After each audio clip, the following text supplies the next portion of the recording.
am happy to welcome our next group. Bye. Bye. Thank you so much. I'm sorry. I'm excited to have with me on screen today Martha Zarza, a WDO board member who will be moderating the next session, Designing Against Gender-Based Violence. Martha is an associate professor in the undergraduate program of industrial design in both the master and PhD programs of design at the Autonomous University of Mexico State. She's currently the head of the School of Architecture and Design at the same institution, and we are very excited to have you with us for the next hour moderating a session. Thank you very much, Natalie. It's so exciting to be here in this session with three wonderful women to talk a little bit about some issues related with the World Design Challenge with the WDO and the UN Women. So as Natalie said, my name is Martha Zarza. I am an industrial designer from Mexico, and I have served as a WDO board member for the last 4 years. The COVID-19 pandemic has seen a significant increase in domestic violence globally. Even before COVID-19, home was not a safe space for many women, with 1 in 3 women globally experiencing violence during their lifetime. It is clear that the extent of this problem requires everyone to work together to find solutions. Design has the power to change behavior and systems that can help break these cycles of violence. To this end, WDO partnered with UN Women Asia Pacific to work towards those solutions through our World Design Challenge, a virtual collaboration that saw over 100 participants from 29 countries. There were 2 phases of this design challenge, and I was very proud to have participated in the first and second phase and have the chance to meet the 3 wonderful women here joining me for this session today. They are Lorena Garcia Giron, Neha Mann, and Maria Bates. And over the next 60 minutes, we will have a conversation around their experiences as part of this initiative and share their thoughts on the importance of community representation. So if you let me, I'm going to introduce Maria Bates. She has a background in communication design, built environment, interactive storytelling, and functional object design. She is a design academic at Deakin University in Melbourne, Australia, lecturing in design strategy, collaborative design, and design activism. Her research focuses on how human-centered design methodologies align with health and social science research frameworks to empower communities recovering from trauma by developing preventative and education-based programs that incorporate visual and interactive storytelling tools. Maria regularly partners with NFPs and NGOs to solve issues they face through a transdisciplinary and collaborative approach. She recently received a Deakin University Vice Chancellor's Award for her contribution to the communication campaign for the Alcohol Culture Change Project. This project received the Unisport Australia Award for Community Leadership and was a finalist for the 2019 Fight Health Awards. Thank you very much, Maria, for being here today with us. I'm going to introduce to Neha Mann. She's a design research turned user experience designer who has a vast interest in women's health and rights. She has worked on projects across healthcare to education technology in rural India. On moving to the US, she designed digital tools for women living with HIV in America and for chronically ill children and their caregivers. In her free time, she writes and publishes papers about design as a medium for social impact. She currently designs video-related experiences at Microsoft. Thank you very much, Neha. It's a pleasure to be here with you too. And last but not least, Lorena Garcia is a designer of Mexican descent established in Montreal since 2006. Lorena strives to find the right solution through responsible design to influence positive change through her multidisciplinary background and range of craft. She does not fit into a single well-defined box, and she doesn't intend to. She's a co-founder of Co-Crea Studio in Montreal since 2017. Her interdisciplinary practice is one committed to translating missions into meaningful brands, products, and services that share a set of values for the common good, facilitating the advancement of creativity and innovation in organizations through her skills and talent to communicate and translate visually meaningful messages, as well as creating communities that are bound by common interests and values. Her approach is guided by a multicultural vision gathered through her journey of living in 5 countries and 15 cities prior to Montreal.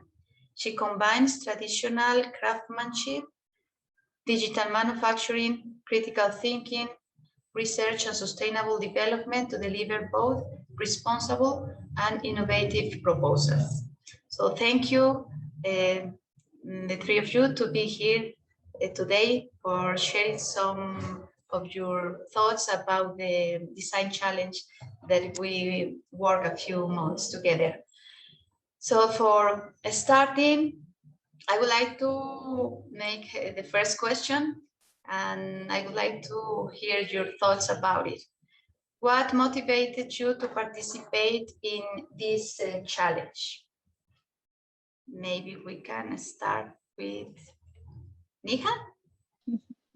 Hi, thanks, Martha, so much for the really, really warm welcome. So, why did I join this challenge?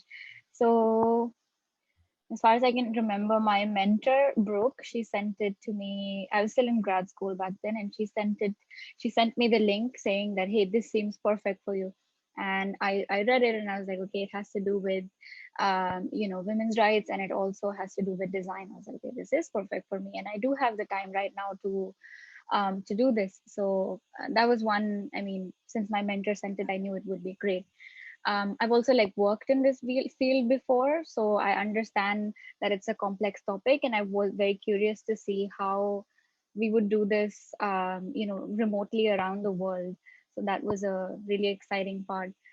I think that was just I also wanted to learn who are these other people who are also interested in this topic, and what can I learn from them and from UN Women and WDO as well. Yeah, that's what my motivation was. Thank you very much, Neha. So we can hear now what Maria says about this question. Thanks, Martha, for the warm welcome again. And hi, Neha and Lorena. It's lovely to have you all here and talking with you all.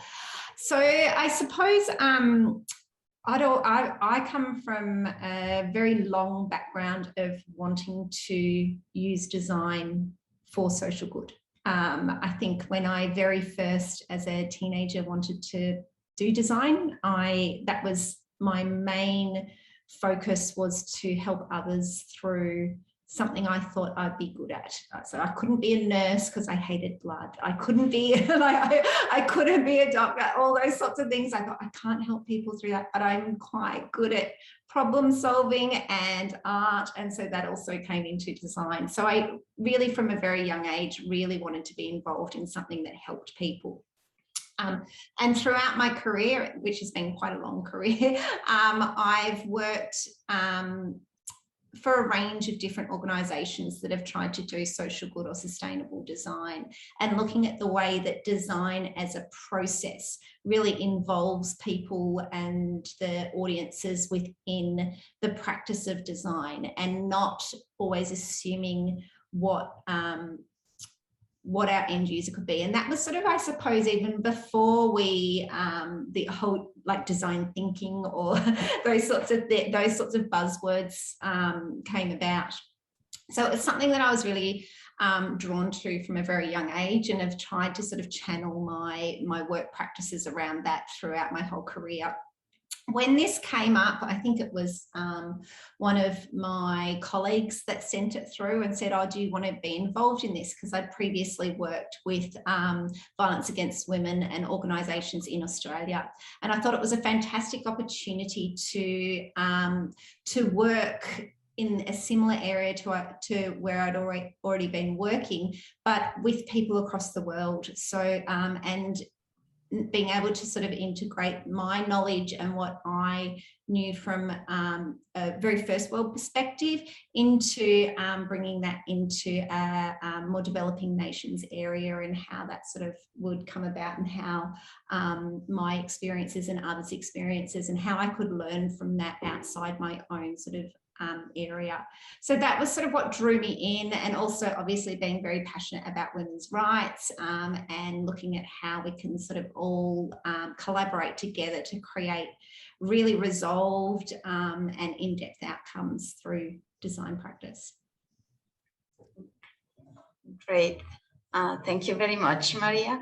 So now we can hear Lorena's answer.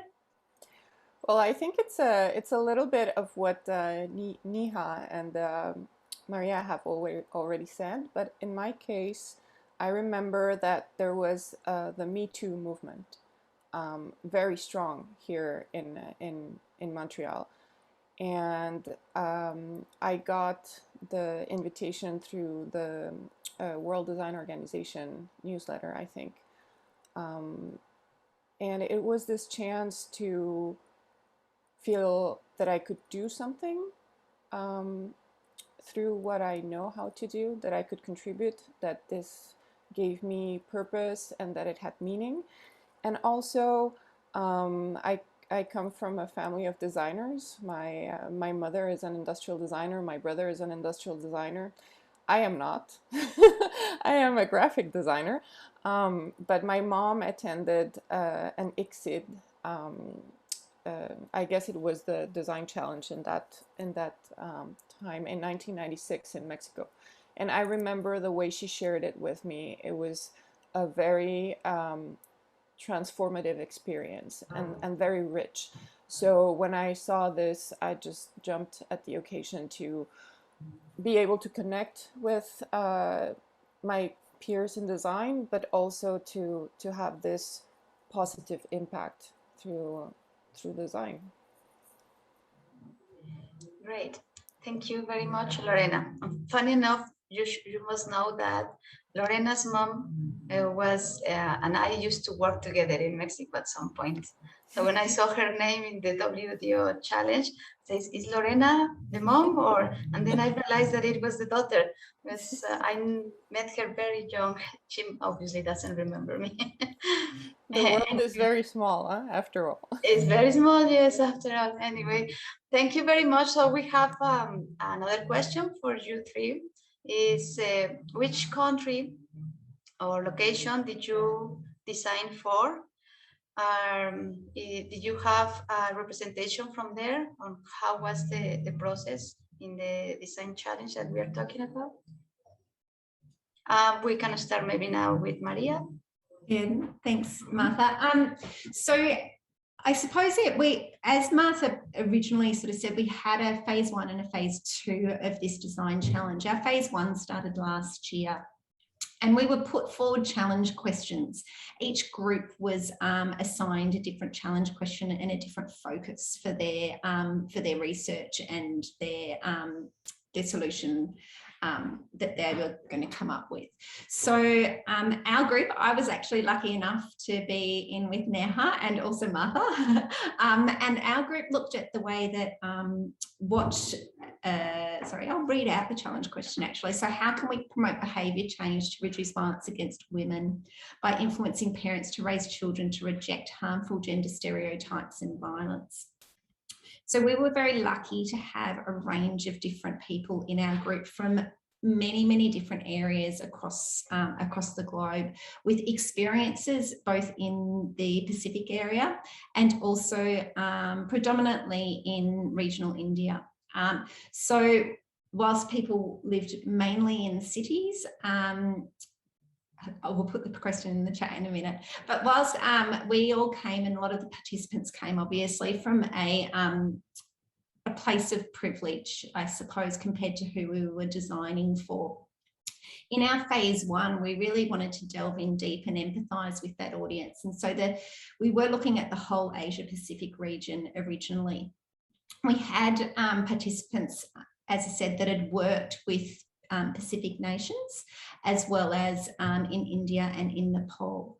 So we looked at the range of different options that we had in countries that we thought that we could design for, and we didn't initially have one specific country in mind. So in our phase one, we really tried to look at the most vulnerable, and that brought us to thinking about those that perhaps have limited access to technology, those that don't have necessarily a really strong support group around them. So we then looked at the more rural and regional, rural and remote areas. So our group very specifically focused on those remote areas and tried to come up with a solution that would be able to be used by those that are most vulnerable in the most of remote places that we could find.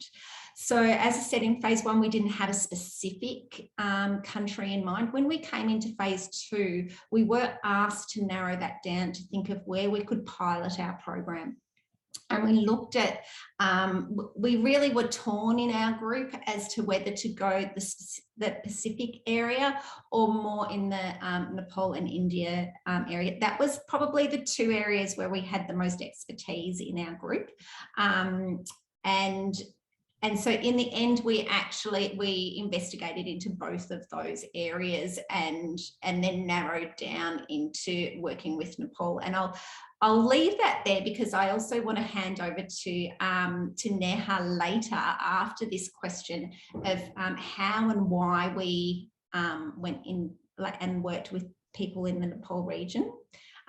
We did have, as I said, we did have people that had worked in that region, but we didn't really have or even in the specific, we didn't have people that were from the remote areas. They might have worked with, but not from the remote areas. And that was quite difficult because obviously to get those communities involved within the challenge when we're all on the internet. So we all have access. We come from this, this place of privilege and all have access to internet. We're all sitting safely in our homes, even though we're in the middle of a pandemic. We were quite safe within our homes and working remotely. So it was quite difficult to really delve really deep into being able to connect with these communities. So we did rely a lot on the experience of others that had been within those communities previously and had worked with those communities previously.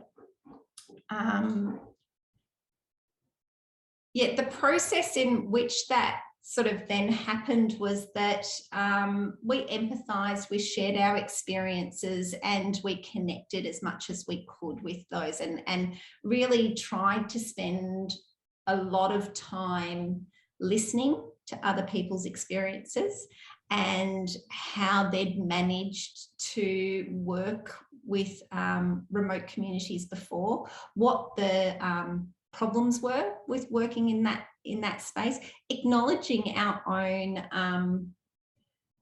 privilege, I think was actually really important, and for us to sort of understand that we couldn't assume and we couldn't understand what it was like, even through the stories that other people were telling. We couldn't investigate as much as we really, really wanted to find out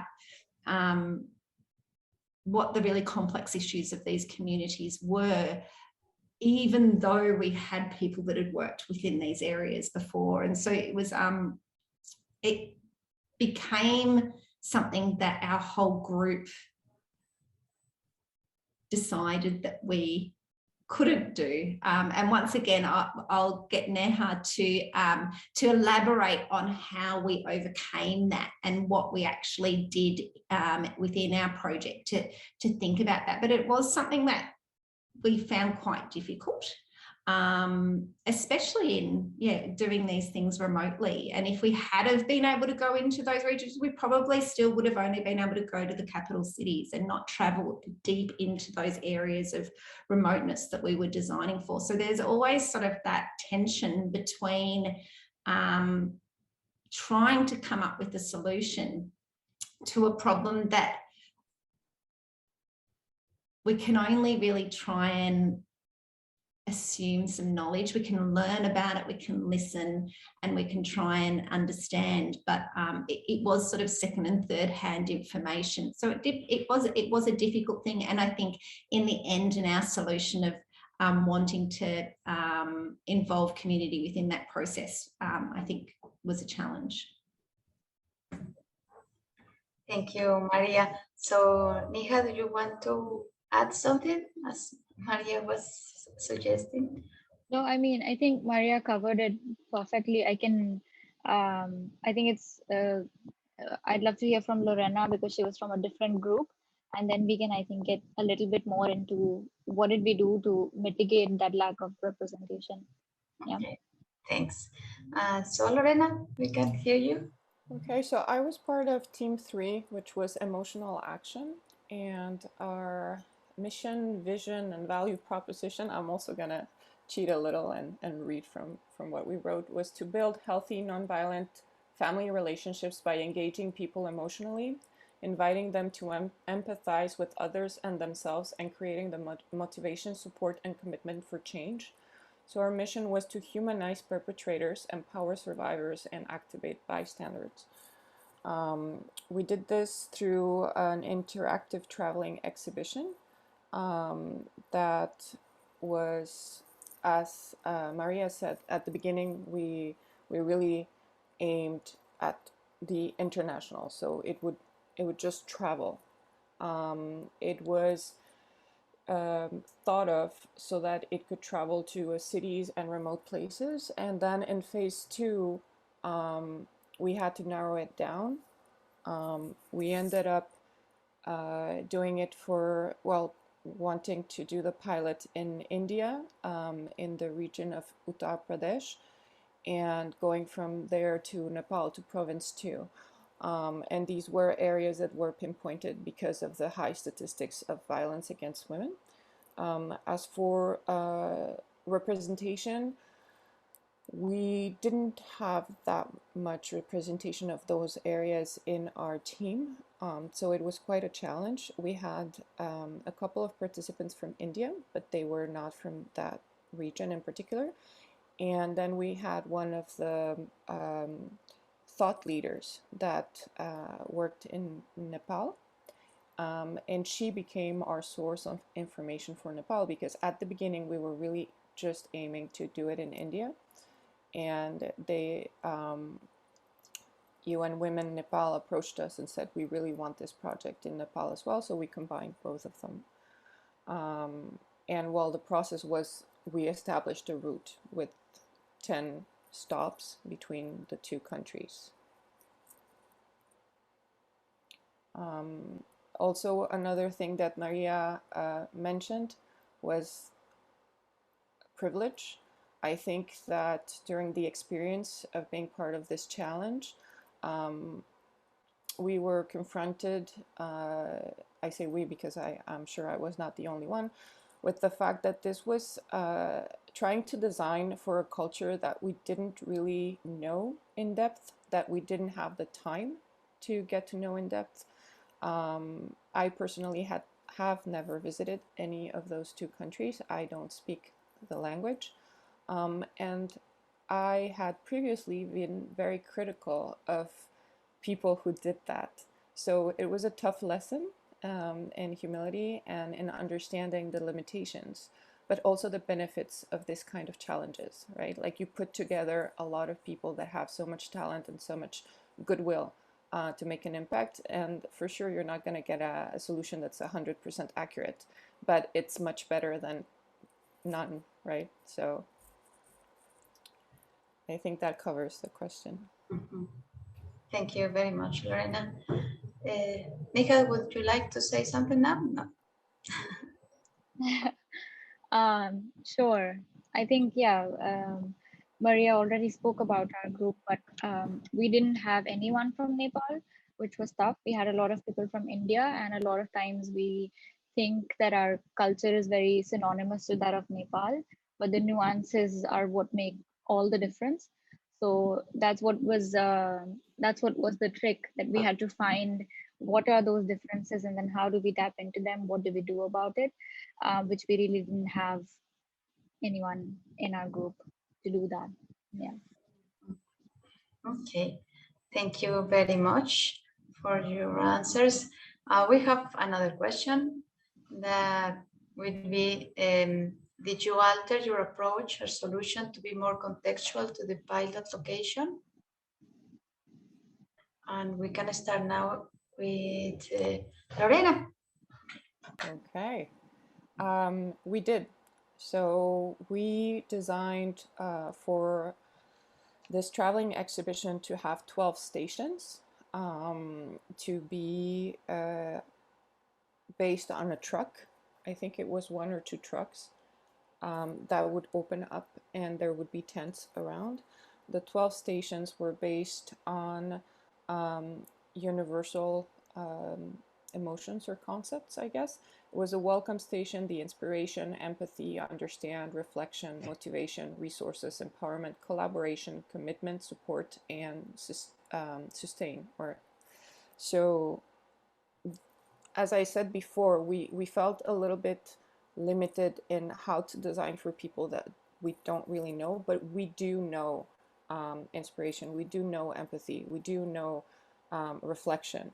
So our interactive exhibition is called Windows and Mirrors, and it was really about showing people through windows what happens elsewhere, but also through mirrors what the reality is like, because sometimes it can be distorted and you can consider that it is normal to live violence, which isn't.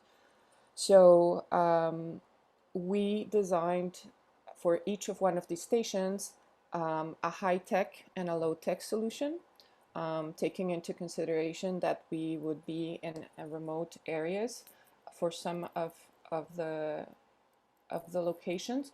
So it was designed to travel to city and rural areas, made to be energy efficient and self-powering or generator operated. The exhibition will stay in each area for at least a week, ideally 2 weeks, and include community events and partnerships with local women's rights organizations. And that's one thing that we realized throughout this challenge and through the process, was that we need to partner with locals. We need to fill in the blanks that we have with people that are there. So even though this is an interactive traveling exhibition that can potentially go anywhere, at least 30% of the content needs to be tailor-made for the location where it's going to be exhibited. Thank you very much, Lorena. So now, Neha, could you let us know about your challenge? Sure. Yeah, I have a disclaimer. I'm in the middle of a heat wave and it's 40 degree and it's really hot. So if you hear a fan blowing right in my face, that's what that is. So our Same group, here. yeah, it's really hot. So so like Maria said, we worked with Nepal and we were working with 2 districts called Doti and Kelali. To be fair, this is as much as I knew about them at the time. And none of us were from Doti or Kelali, but we had 2 participants in our group, Sila and Danielle, who have worked in Nepal before and they continue to work in Nepal. So they had really good inputs about what is the everyday life like and what are the values of the community.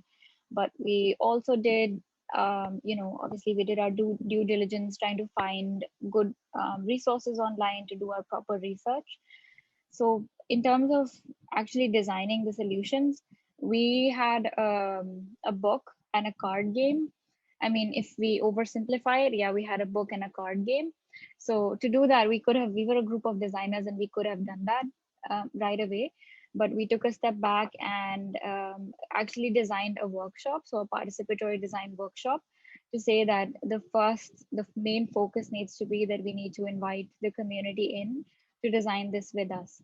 So some of the methods we applied was, um, one of the things we did is to say we take a hypothesis to the community. So something like, when expecting a child, we visit the doctor's clinic. But we want the people of the community to reword that for us, the skeletal statement, and see what makes sense for them. So when expecting a child, we visit the doctor's clinic. This becomes, when expecting a child, a female community health volunteer visits our home. So with this rewording, we not only learn that they don't go to a doctor, somebody comes home, and that also we learn about this local health volunteer, which we didn't know before. And so this is how we start to uncover, the layers of what happens within that community, which is different from what we know from our desk research. So that is how we start to then investigate, okay, what is the role of this FCHV, which is the female community health volunteer. And then beyond that, also we wanted to strengthen, the grounding of the program. So we consulted people from Access to Justice, which is a program by the government, and representatives from UN Women. And we also designed the program in such a way that the facilitation would not be done by outsiders, because we were very aware of white savior complex. So we were very aware that we shouldn't be sending researchers from outside who will be the main, facilitators. So instead, the facilitators were suggested to be human rights defenders, which are community volunteers who are working on field and take continuous training about human rights and violence. And then this was about our process, but more particularly in terms of our solution. Even though we were a set of very talented, different, like multidisciplinary designers, we still the program was designed in a way that the final design of the tools will be done by local artists, because we believe that they are the people of the community are the experts of their life. So and they know the local context, so the design as well should be done by the people of the community, or I guess like local artists. Yeah, so those are some of the things we did to kind of mitigate this very present challenge of, we don't have anyone from Nepal. How do we know everything there is to know about it? Yeah. Great. I know that project pretty Yeah, good. very well. Maria, would you like to add something else? Yeah, just following on from Neha, is sort of that importance of understanding that co-design is not a throwaway word. It's not a tokenistic thing to do, and we often find that in sort of in health and other sort of areas of research, that there is sort of a bit of a tokenistic look at what co-design is. And it was really important in our team to make sure that we were looking at the community as participants in the design process, and that the sprint that we'd done, or it sort of ended up being really a marathon, the double sprints that ended up being quite a long jog or a marathon, it uncovered really a lot of our desire to make sure that we weren't being tokenistic, and that was evident across all of the groups, I think, not just ours, and that participatory action within the design process of the community is so incredibly important, to make sure that us as designers really deeply listen to the community and don't sort of bring out try and sort of recognize our privilege and know that we have that privilege and recognize that, and bring our talents to help the community lead their own way of bringing up of working with the solutions. So that was really, really important. And it is sort of, it is very much something that as designers, we do continually have to vocalize when we're working on these sorts of projects or any sorts of projects. I know that I work a lot in that I get brought in and saying, oh, we'll do a co-design, we'll get Maria in and we'll do the co-design, but half the project has already been resolved by the time I'm involved. And this was what was really great about this particular challenge, was that whilst the challenge question was there, the depth in which we went to try and investigate it and pull it apart and discuss what it was that we could bring, and then really having everyone, particularly in our group, on board saying, we can't solve this. We actually can't. We have to be very respectful of the community that we're working with, and the community have to own their solution. And it is something, as I said, it is something that designers continually try our very best to vocalize that within projects. And this project really allowed us to do that. And there wasn't a preconceived, we have to get this end output.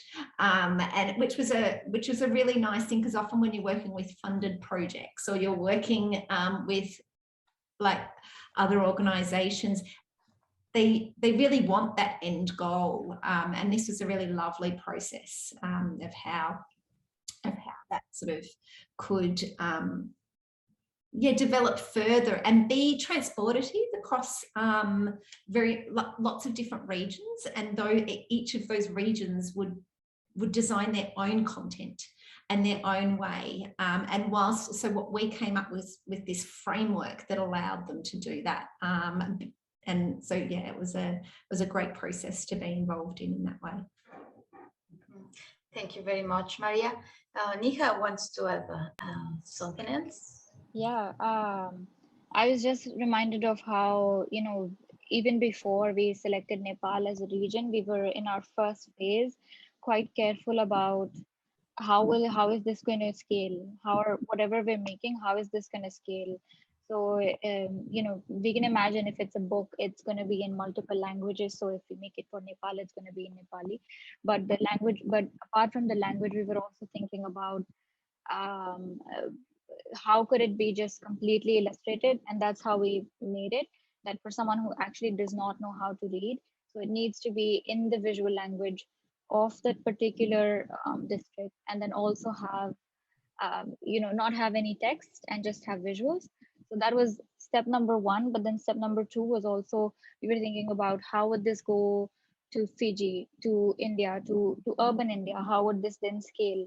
So I remember we had this one slide which had, yes, we're making a card game, but this could also be a radio talk show. This could also be a puppet show, in Vanuatu.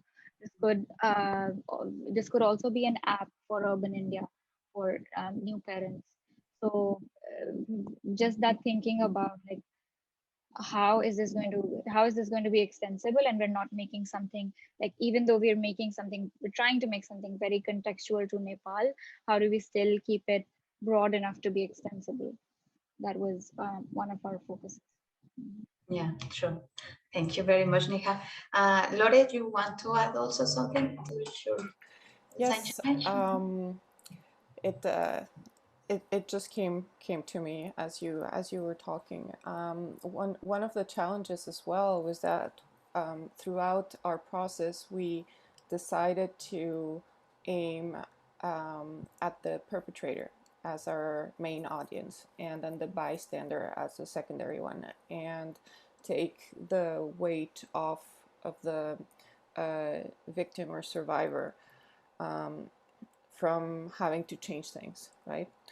And the challenge being that we were mostly women in our team, and we were missing the male input. We had some participation of some teammates that were men, but not to the depth that we would have liked, and for the length that we would have liked.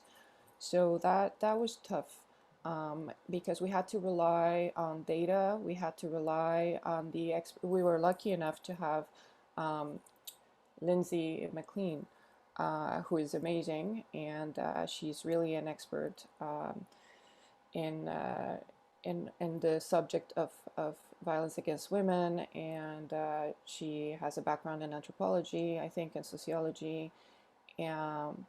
But it's not the same thing as having access to men and having their feedback on why things are the way they are, and to be able to test out ideas, like bounce back ideas. So what each of us did within the team is we would do it with our entourage. But what was funny is that we were like in Australia, in London, in Montreal, in Mexico. And so it was like from everywhere. We would just go and interview the men around us to get information or feedback from the ideas that we were coming up with for the installations, for the way to engage perpetrators or ex-perpetrators or possible perpetrators. But I think that was like a big, big limitation. And I'm trying to understand um, why this is, because violence against women is not a problem. It's not a female problem. It's a humankind problem that we need to solve. So I don't have the answer. I just have the experience of this lack of male representation in the process of coming up with solutions. That's right. Thank you very much, Lorena. We have another question for you three. And it says, what were your biggest takeaways or learnings from this challenge? We can start probably now with Neha again. Cool. Yeah, I mean, I could speak about this all day, but I think the first one is a little bit like more personal. So one of the things that I learned about myself is that there's a lot of the prevalent, like when I understood from the UN Women had these sessions that where thought leaders were teaching us and guests were coming in and they were teaching us about what constitutes as violence. And when I understood what that means, I realized how much I had normalized my experiences and my friends' experiences. And I was thinking, this is something that happens to everyone. Apparently, actually, it does, but no reason to normalize it. Almost everyone in our group had terrible experiences. So that was a huge, I think, just like introspection moment for me. The other thing was, and I think both of the panelists have touched on this a bit, which is time, like the privilege that we have to be able to participate. So I feel like personally, I'm not a fan of designers working on very like tangible deliverables without any remuneration. But I mean, I think time is money, and as a facilitator, to watch other, and to guide other younger designers, even younger than myself, to tell them to, pro bono work on this, I kind of really became aware of the privilege I have to be, because I'm only able to participate in the stability and the comfort of my home, and also because I have time to spare, pro bono. So I know that there are a lot of designers around me who want to work on projects which are for social good, but it's definitely not something that's feasible for everyone at every point in time. So it was a good learning for me that it's okay to not always be doing exactly what I want to do. It's everything I'm doing is like steps towards that.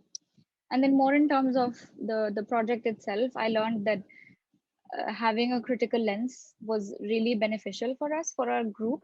I feel like a lot of us had very had backgrounds in Nepal or even in Africa or in the Pacific Islands, or I personally uh, have some experience in the most vulnerable parts of India, in Himachal and in Bihar. So from that, I think my lens was so critical. I think it's safe to say it was pessimistic, where I was thinking, why do we think we're gonna make a book and save the world? Like, how is that gonna happen? But having that sort of a really critical lens, I think helped, because initially, for example, our plan was to say that we wanted parents to participate together in this. But we ended up designing separate workshops. So we still had a workshop together for the couple, but also separate workshops, which now seems really obvious. But having the safe space for women to be able to talk with and not with the men who are probably perpetrating the violence that we're trying to combat, as well as away from the in-laws, because in a lot of families, the in-laws are also the ones taking decisions. So yeah, I think that really our diverse experiences really helped us question each other a lot, and really strengthen our outcomes. Thank you very much, Neha. So now we could hear Lorena. Sure. So, like Neha said, sorry, I don't mean to massacre your name.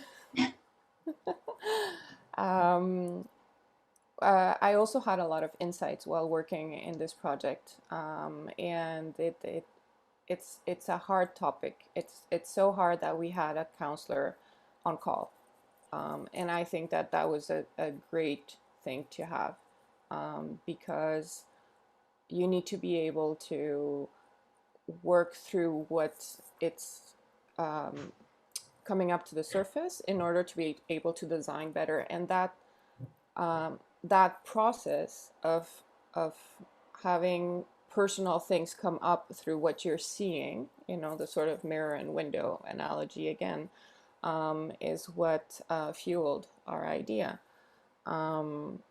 So yeah, it was really tough to realize, the fact that I am a survivor, and to have that, word there, but also to know that we are so many, right? And that that doesn't make it normal.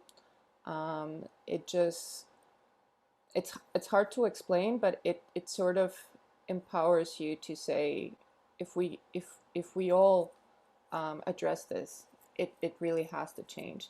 And I remember that one of our teammates, with Jiha, we were working so hard. Like one day we worked like 10 hours on the project at different time schedules, very early in the morning, very late at night, because she's in Australia. And she was saying, if we can just get one person to change their behavior. And I was like, what?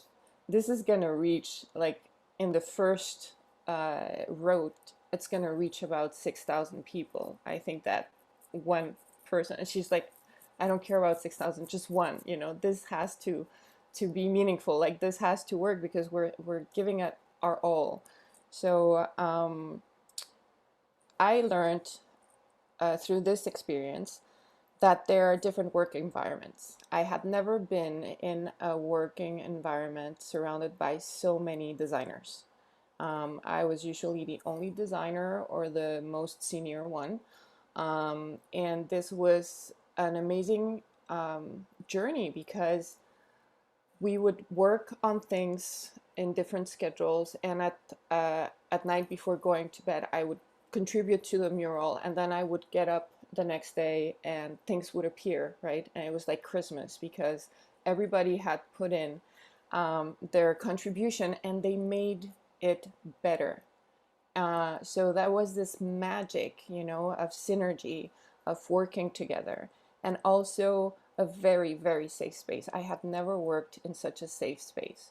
It was so respectful, active listening, so considered, so positive, that it made me realize, oh my God, I have worked in so many toxic environments without even knowing it, because I thought that was normal, that I couldn't expect anything else because I had never seen it, right? So that's the importance of being able to see, again, through windows of other realities. So for me, it was a very special experience. I strongly recommend it. To go through a design challenge is a big learning experience about yourself, about the world, about the topic, and it's also very, very empowering, very challenging, but at the end very satisfying. Thank you very much, Lorena. I also recommend it a lot to everybody to participate in these kind of challenges. So Maria, we would like to know your answer. Thanks, Martha. Thanks, Lorena and Neha. Yeah, I concur with everything that both Neha and Lorena have said. But the thing, it's like the too many chefs in the kitchen, and you always think, oh, too many designers design by sort of this sort of way is really hard. It's really hard.